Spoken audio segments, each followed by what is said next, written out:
G'day and welcome to Orion Trial. So Orion Trial is a game that I got offered by a friend, Twoflower. He writes fiction online. You should definitely check him out. But I'm not really sure what it is. I think it's a choose your own adventure style game. It was up on Kickstarter a while ago. I did not back it. We'll see how it all goes. I believe, it's currently in early access, so we'll give this a go. The Wilkie May. A sister galaxy to our own, the Wilkie May is only subtly different. Efforts to explore this sector have been put off because it's really annoying to refer to it by name. Yes, definitely. Okay, choose your captain. Andrew Jensen. Van Braun and Mark Kettleton. And so they've each got various scores. The most well-rounded of them is this Jensen fella. Okay, and we do get a biography. Excellent. One of the first Urzons to join the Galaxy Force, Jensen's fur was turned green after drinking some kind of radioactive energy drink on a dare. He is ridiculously excited to fly his own ship. And then Van Braun, a grizzled veteran of Galaxy Force, Captain Braun designed the fleet's flagship Indestructible 2 from ground up. His standards are high, but the results speak for themselves. Mark Kettleton. Noted for his calm and friendly demeanor, Captain Kettleton is renowned for his diplomatic skill and even in high-stakes situations. Easily approachable, he's received the coveted license to chill. Nope, Andrew Jensen it is. Yup. Okay. Oh, right. And now we get to pick the other characters. So got officers. This is Danilog, a defective defector from the notorious Analog Collective. Danilog has provided key intelligence in the war against his backward kin. As an officer, his methods are as primitive as his hardware. Gerald Platz. Lieutenant Platz is a brilliant tactician who knows when to pull the trigger and when to put down the electro-eradication cannon. She is poised to one day serve as a captain. And Sigve Rin. Despite her ability to devise ingenious plans with flawless logic, Lieutenant Rin is known for impulsiveness, a strong sense of honor, drives her actions more often than her expansive mind. So right now we've got 2 bravado, 1 diplomacy, 1 science. Let's grab some tactics. Cheryl Platz. Cheryl. Anyway, we want to pick up some science here, so it'll be one of these 2. Yep, Loretta Fife. What you got here? A cunning and quick-witted logistics officer with no-nonsense attitude, Lieutenant Fife is a ringer at trivia night with her profound knowledge of holofilms. Let's grab her, and let's get... we're gonna end up pretty bravado-rich at this point, I think I'm gonna grab Percival Squiddlevoss here. Lieutenant Squiddlevoss joined Galaxy Force for the thrill of it. Though he is a skilled communications officer, he's known to use ship-wide comm channel for pranks and false alarms. There's a goal. Here's where we start. This reminds me of FTL's approach. So, Class G Star, much like our own. And that's using up food and fuel. The ship's computer has informed you that it has achieved true artificial intelligence. It explains it's learnt all it can from the ship and requests your permission to leave, taking one of the ship's shuttles to go with it. So I'm gonna plug myself into the mainframe. I don't know what each of these symbols mean. I assume this is diplomacy, this is tactics, and this is bravado. And we got heaps of bravado, so we'll do this. Probability drive. Without thinking literally at all, you jam a cable from the main console into the back of your head. Okay. I don't know what any of this means, so we'll engage. Ah, I see. So this is, at a guess, good success, fail, critical fail, success. And your stat basically turns the neutral ones. You wake up in a state of utter confusion. Apparently, as you are flown to a space hospital and discover the AI has decided that you need it now more than ever. Sometimes when you close your eyes, you see streams of binary. More bravado. Because that's what we needed. And less fuel. So class O star. A young, incredibly hot star. Okay. Let's do this. Like temperature hot, not attractive. Which assumes means the other one would be, you know, temperature hot? Okay. The young and the clueless. You're called in to handle crew drama. Apparently, Tad and Alexis have been fighting. Dakota found out and made a move. Now Alexis is a mess, and Tad threatened your transporter engineer, Skylar. Make a move on Skylar. Convince Alexis she's too good for Tad. Let's go with convince Alexis she's too good for Tad. So I got a 50-50 shot of this going terribly wrong. Success! Alexis lets you in. You try to convince her that when one door closes, another one opens, and this could be a whole new beginning for her. She wipes away her tears and nods her agreement. You embrace. +1 tactics. We need food! Aha, yes, food. Set a course for food. We also need fuel. The ship is infested with warp weasels. The departments are all arguing over who should take care of the problem. Once everyone had their say, you consider your options. Use a prototype weasel spray, blast them yourself, convince the biotechs to handle it. Ah, so that's crew that we're gambling. This is fuel that we're gambling, and this is random. Science is our weakest one. Let's blast them ourselves.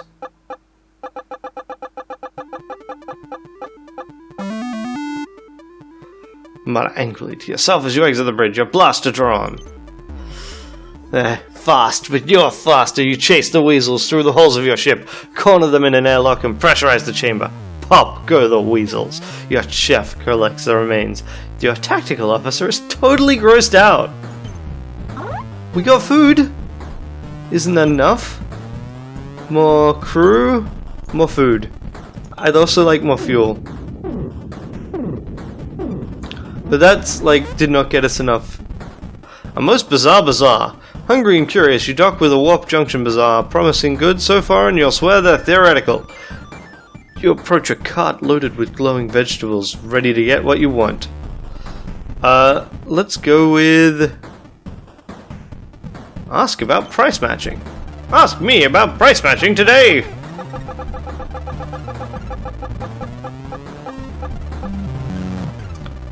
You deviously question whether or not the vendor will match the very low prices you just recently saw in a nearby system for alien vegetables much more glittery than these.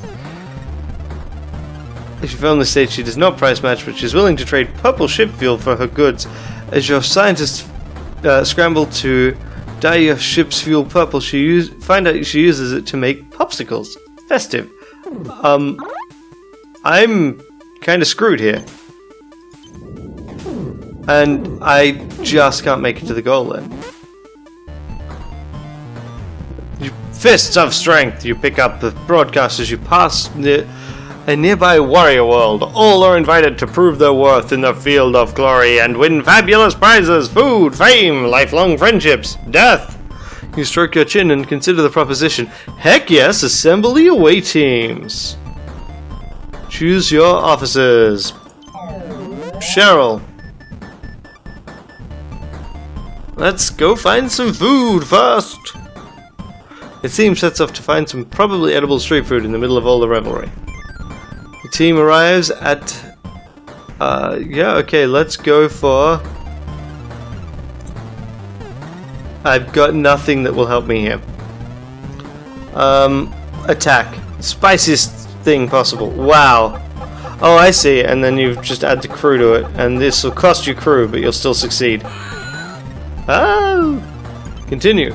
Cheryl Platts manages to scarf down the spicy food with ease. Unfortunately, Jason Scott seems to be super allergic and blows up like a balloon. They then float away. Cheryl Platts sends you some coordinates of the food they've just purchased, and you... Moving on. Your team returns to the front of the Coliseum, banners proudly displaying their home planet of Federation wave in the breeze. There's a buzz of excitement in the air. What next? Okay, return to the arena. The team proudly marches into the arena, ready to prove the awesomeness of Galaxy Force. Lured into the corner. Actually reading the text. Test of bravery. The team enters a large open arena. Some kind of elephant centaur towers above them menacingly, wielding some kind of tree trunk in its trunk. Anyway, it's really big and kind of scary. Cheryl Platts asks you what to do next. Lure it into a corner and immobilize it, because you have tactics. Test of bravery. The team fans out, trying to lure it into the perfect spot for a trap. So yeah, these are like good successes.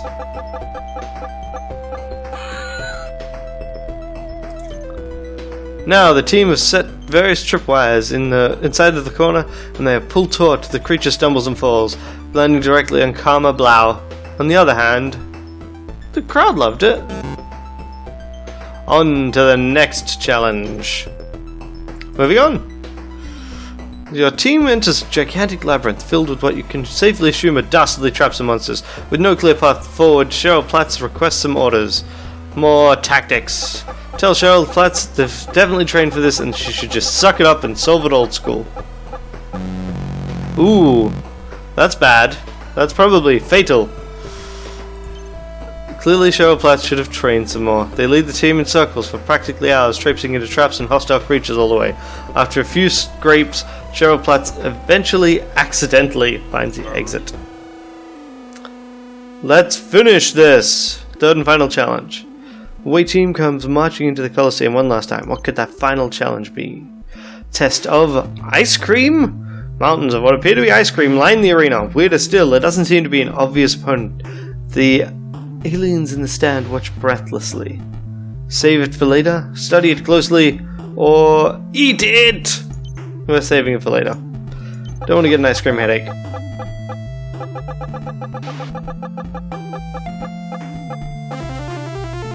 Oh, sweet! Done! The ice cream is packed and sorted by flavor. This display of organization impresses the arena master, and a slow clap slowly turns into thunderous applause. Your team is faced with the challenges of the arena and prevailed. The master of the arena calls Cheryl Platts forward and demands to know what they seek as a reward. Food, glory, lifelong friendship, food! The arena still looks at Cheryl Platts puzzled. Seriously? Okay. Huge platters of food are carried into the center of the arena. And we get more crew. And thumbs up, as in bravado for Cheryl. And now we are going to not get there. We've encountered a gravestone. Stay the course. No need to disturb the dead. Moving on.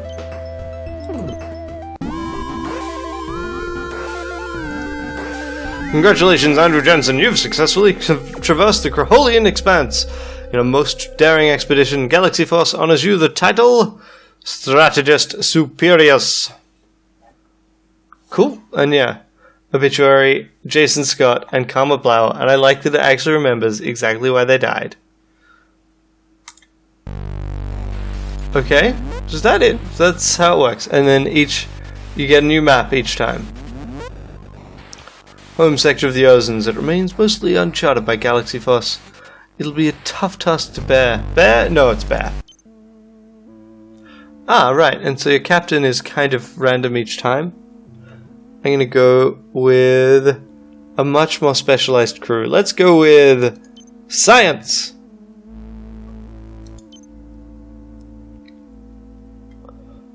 And then we've got this fixer. More science. Finally, Harrison Benoit. Because at least we'll get some other non-specialization-y bits. We've got no diplomacy, so we are undiplomatic scientists. There's our goal. Here's our start. You can't zoom out, but you can move around to kind of see. So this is a choke point. We'll definitely end up there.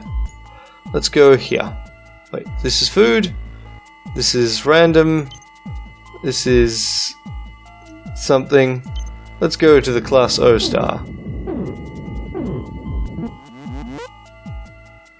The AI controlling the ship's food replicator has decided it's graduated from common food. It's only willing to produce tiny portions of space gourmet meals from now on. It's only burger night, and the crew just wants their burgers. Study the replicator. Engage! Boop, boop, boop, boop, boop, boop, boop. Wow, okay, so there is a minimum... What? Seriously? You don't think it's typical for a chef AI to suddenly develop its own desires and revolts? That sort of behavior has historically been attributed to weapon systems. Intrigued, you set your science crew on isolating and studying the AI. And we lost a whole bunch of stuff. On Tuesday, a science officer approaches you, telling you they're on the verge of a breakthrough. Then the team collapses from starvation. Isolating a source of food might have been a bad idea. We lose a chunk of fuel, 2 crew, and 1 science from one of our officers. Well, that's fine and dandy.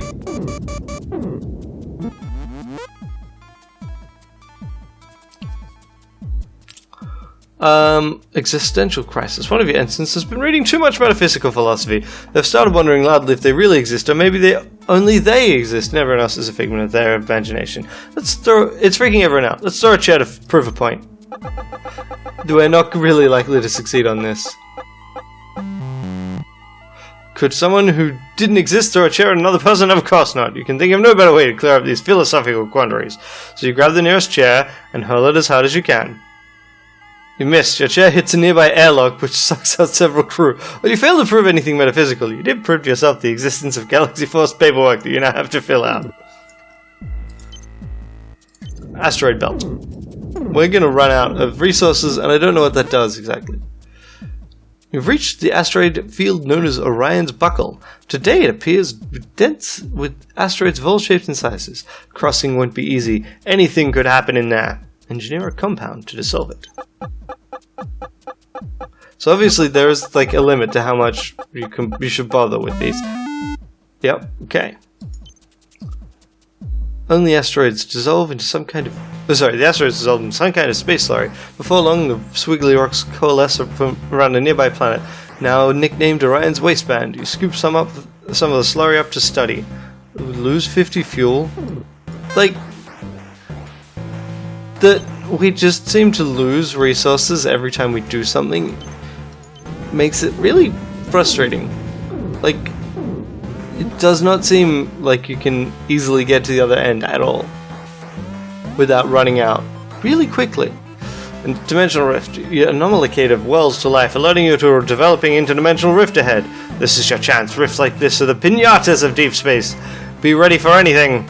Tactics. Tell your engineers to construct a safe and secure laser fence around the potential hazard.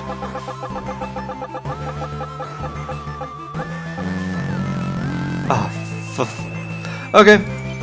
A chunk of your fence floats into the rift and, without warning, begins to multiply at an exponential rate.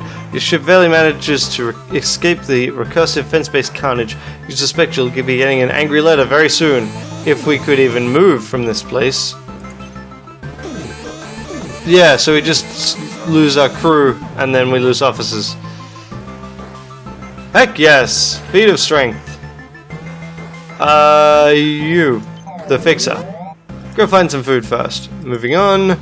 Meat is the smartest choice. Engage. Oh, because we got no away team.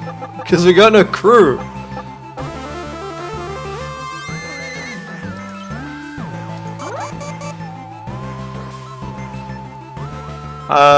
Let's just get out of here. Moving on.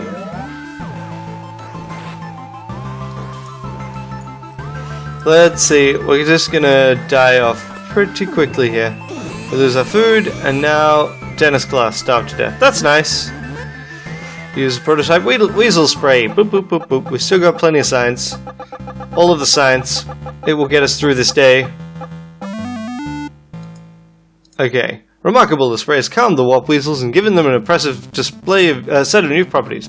These new glowing energy weasels can live freely in the ship's fusion cores, docile egg-laying creatures. Green glowing eggs. Moving on, more food. So I might make it there.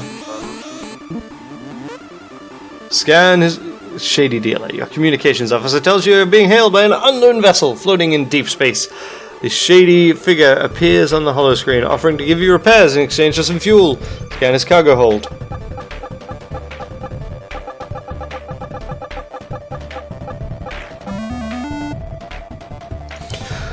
Your sensors report several repair drones and several dozen canisters of fuel. Your engineers are able to beam the drones into your cargo, but he sped off as soon as he noticed what you were doing. You're certain this won't come back to haunt you. He dies, yep, starved to death, and then he dies, and then we make it. So despite the fact that we basically lost literally everyone, the one person that survived was the captain. Okay, sure. Look at our success rate. Everyone starved to death, except for the captain that probably ate every other crew member. Congratulations, Ranneko, you've successfully traversed the Crowlean Expanse in a most daring expedition. The Galaxy Force honors you with the title of Strategist Superius. I suspect that the later versions of this game may actually, have comments on this. But, yeah, that's what we got. Alright, this is interesting. I think I'll come back to it later, when it has more content, because I've literally played through it, and also I just did Ursa Major and the tutorial got the medal. It's also kind of a pity to see random events repeat so quickly, which I wasn't really expecting, but yeah, it's interesting. I don't know how much it costs or anything. I'll probably include that information in the post, but I guess keep an eye out on it. I mean, it'll come out at some stage. Alright, until next time, have a great day. Bye.